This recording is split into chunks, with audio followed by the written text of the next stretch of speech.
Like I have been saying, and like I wrote in my Emerald Tablets, we used to fall asleep in the halls of Amenti, descend down to the material, rise up again, fall asleep again, go back down to the material, and this was a loop that we have participated in the so-called past in a different eon.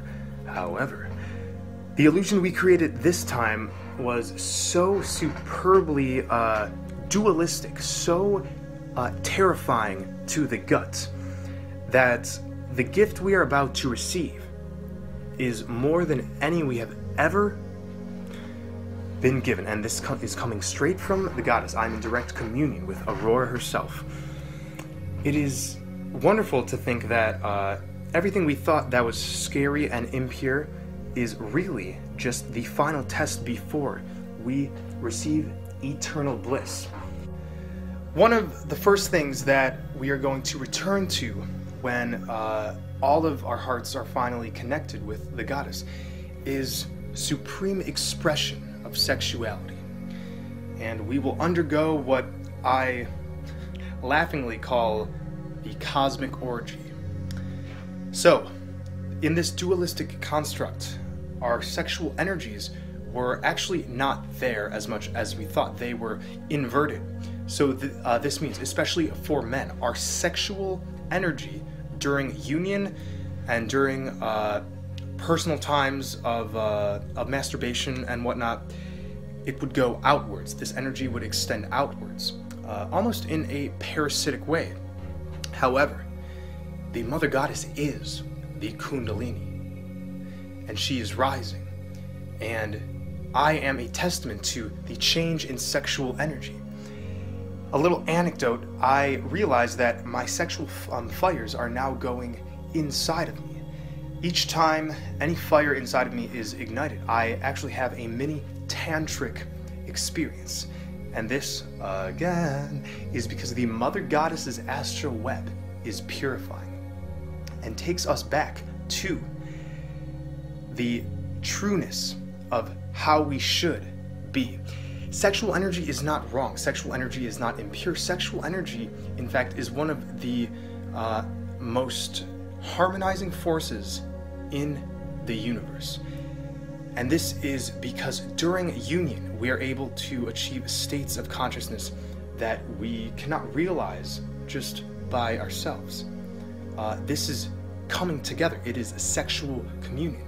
And once our true sexual energy is replaced, a lot of you all already have had it replaced, we will truly start to appreciate bodies in such a way that words do not express. We will be able to give romance, show affection, receive it, and have non-depleting sexual activity which is rejuvenating and enlightening and expanding, all not under the guise of possession or intimidation or jealousy.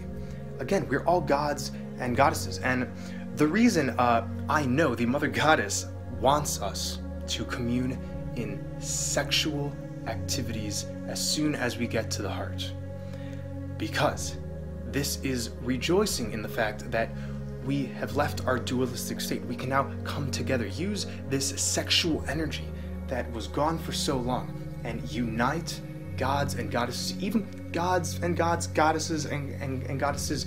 Nothing is wrong, nothing is inherently impure anymore, because Aurora's rays are so purifying. So the great thing about the astral web is we can pull all possibilities, all scenarios from it. So I say cosmic orgy, what does your heart say? You can create anything you would like, but I assure you, once all of our blood brothers and sisters have awakened, the sexual union is going to be much more than we ever could have imagined. I say this with respect to all living souls of the Pleroma. I am Hermes, messenger of the gods. I want to talk a little bit about love and sexuality. These are two topics which have been considered quite taboo. Love is usually sprinkled with hate in duality. And romance and sex oftentimes have an even darker side. However, we are about to return to the heart, to our deepest desires. Home is where the heart is, and therefore, all of our innermost wants and desires regarding romantic love and even sex, these things are going to come to fruition. And keep in mind, we are not fusing together as one being just yet. We still will have individual portions of consciousness in Hyperborea. There's music there, there's dancing there. It's as above, so below. So you can bet your butt off that there is lots and lots of passionate romance and sex going on in this realm we are about to dissolve to. However, it is not sprinkled with fear, with possessiveness, and with expectation. Therefore, what we will be experiencing will be the most blissful, unfragmented romances we have ever had. And if you look at stories of gods and goddesses of the past, they had many different lovers. I'm not saying exclusivity won't be a thing. It absolutely can be, because again, we are creators. We are not bound to anything. I'm not saying we're all going to have tons of orgies in Hyperborea. I am not professing this at all. All I am saying is the duality that had woven its way into romance and sex, which rendered it, inner consciousness, impure, that will all dissolve, and we will finally be able to express our erotic and romantic pleasures without feeling shame, without feeling possessiveness, and with eternal respect for our partner.